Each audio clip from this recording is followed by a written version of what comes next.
Hello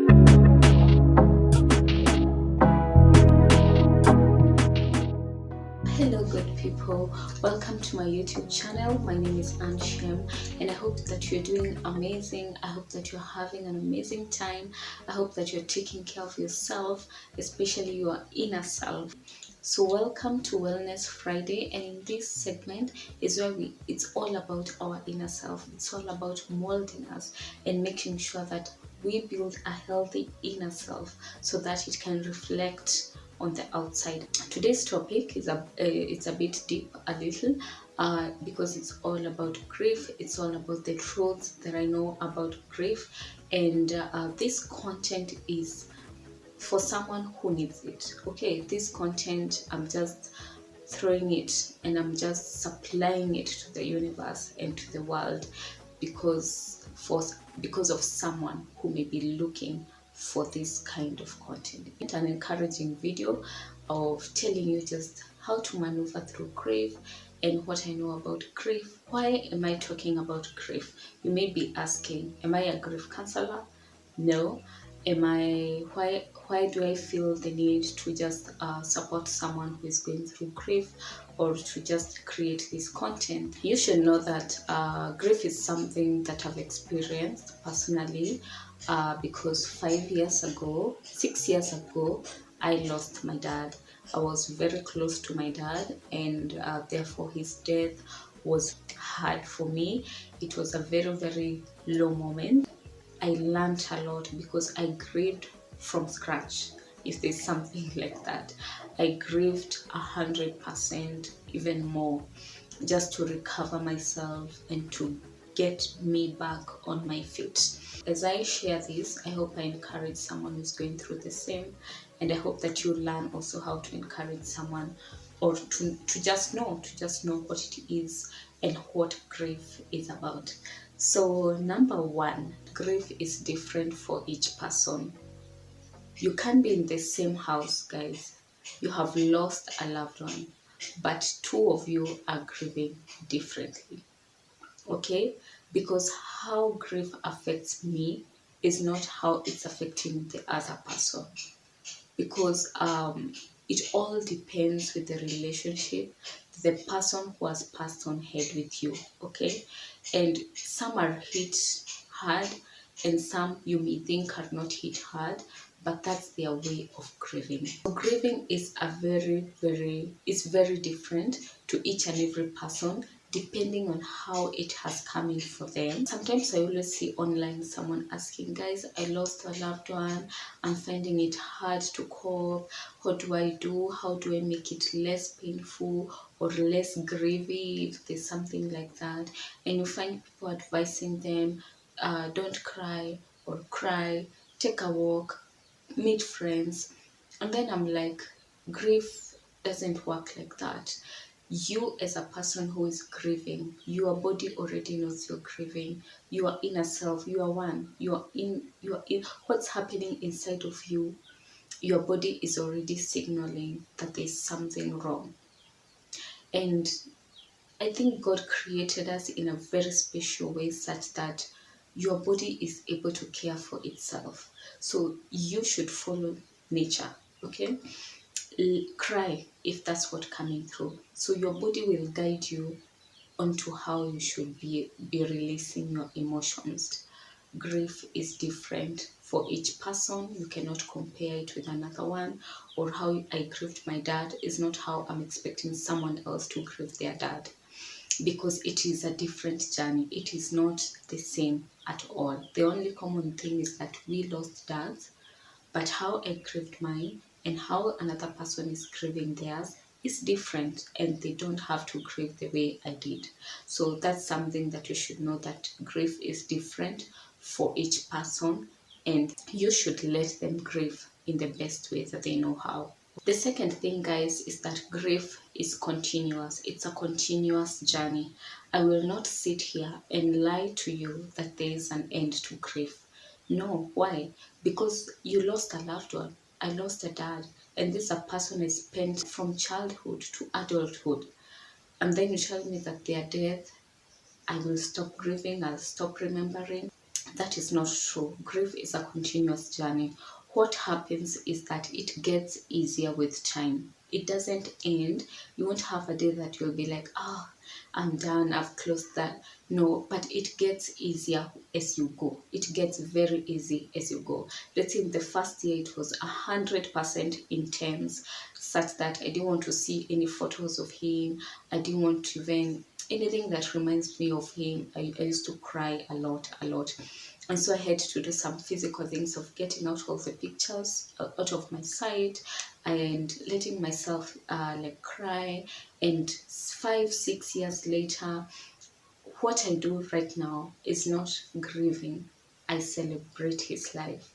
I have come a long way to even be able to sit here and encourage someone and support someone who is going through the same thing. Number three, guys, and this is very, very important, it is to note that grief has no manual. There is no manual to grief. I wish there was, but there isn't. There isn't. When you lose a loved one, there's no manual that will tell you this is how you're supposed to grieve. You will learn through it the hard way. So there's no manual to grieve. Release your emotions as they come and as how they are leading you to. We are very well programmed to deal with loss, okay? So deal with it, respond to it as it comes. Respond as it comes. It's like a wave. One time you're going to be fine, and then you're just in the office, maybe at work, and you feel a turmoil of emotions. Just take a break. Just go deal with those emotions and don't close them up. And let no one tell you that don't do this. You're crying too much. You're posting too much. You're talking about it too much. Don't let anyone tell you it's too much.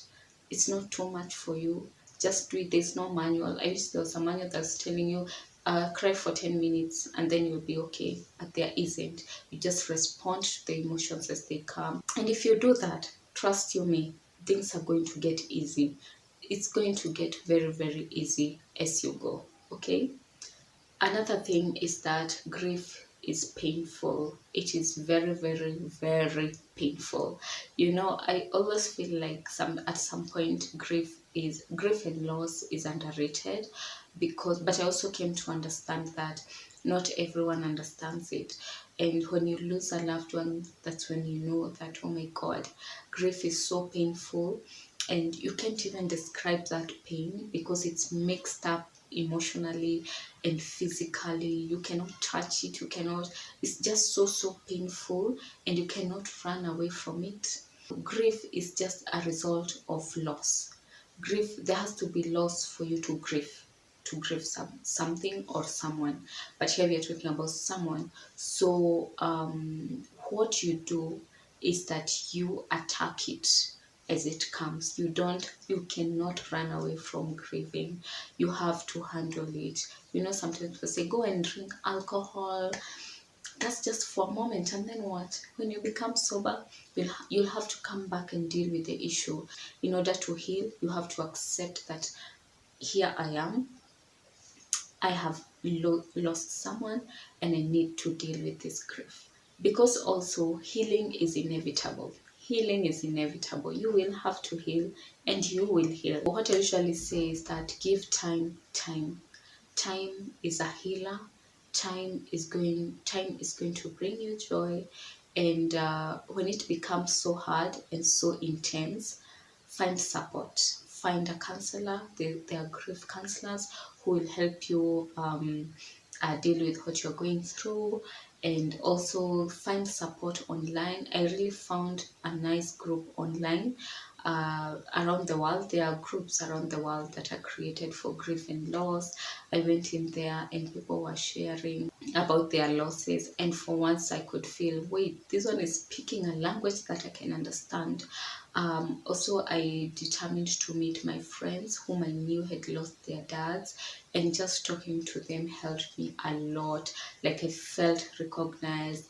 I felt like there's someone else in the world who has gone through what I'm going through. And it felt good just talking to them and sharing and getting to understand how they went through it. Something else, guys, I want you to know is that it is okay to feel how you're feeling. And for the first 6 months, don't hold your emotions. Sometimes you'll dream about it. In the first 6 months, you will dream, you'll be traumatized. I was traumatized for like 6 months. I didn't have an appetite for like 3 months. And I used to research about it, and I found that for the first 6 months, it's okay to feel whatever I'm feeling, to feel all the ghetto that you're feeling in the first 6 months. Allow yourself to feel it, because it's just for some moment, and then it's going to be okay. It gets easier, it gets simpler with time. And guys, I know people always tell people who are grieving, the Lord knows, but at that point you're so much in pain, and you're even in denial stage, and you're asking God, like, why him? But you come to understand with time. But the best thing is to allow yourself to feel the way you're feeling. The way you're feeling is valid. I validate your feelings now. It's okay. If you want to cry, cry. If you want to scream, if you want to just be left alone for some time, if you want to meet your friends and have some fun, but make sure that the feelings, the emotional feelings that you're feeling, allow them to go. Respond to them as they come. Okay? And you're gonna be fine. In line with that is that grief has no timeline. I will not sit here and tell you that in 6 months you're gonna be okay, or in 1 year you're gonna be okay. You find that other people heal. I don't know if it's healing, or they grieve so fast and heal, like in 3 months. They feel they're fine, and the others will go for 2 years, and it's still okay. It's still okay, because I think it's, as I said, it's a personal journey, and don't compare your journey with someone else's. And the ones who are taking shorter should not even try to hurry another person who is taking 2 years, because you're just processing. It's about processing your emotions and your system. What I encourage you to do is to go about your business and respond to the emotions as they come. Don't stop your life, and you will be okay. Okay, something else no one told me and I didn't know is that life continues. Life continues as it was, because the day I lost my dad, or I received the news that he had passed on, I was like, my world has just stopped. It was around noon. My world has just stopped. And guess what? Imagine it was from noon and it got to night time. The cars were moving. Kids came back from school. And I was like, wait, is the world still moving? I lost my dad. That's like a denial, betrayal stage. You're wondering, wait a minute, my world has stopped, but the world is still moving. So that is it. The world still moves. That's the greatest truth. The world moves. The world moves. And so with time, you also move, and you'll get into a point of development stage where you are happy. You're celebrating your loved one more than the grieving the loss that impacted your life, and you are gonna be okay. So thank you so much for watching. If you haven't subscribed, please subscribe, like, share this video so that many people can get help. Okay, so thank you so much, and bye bye.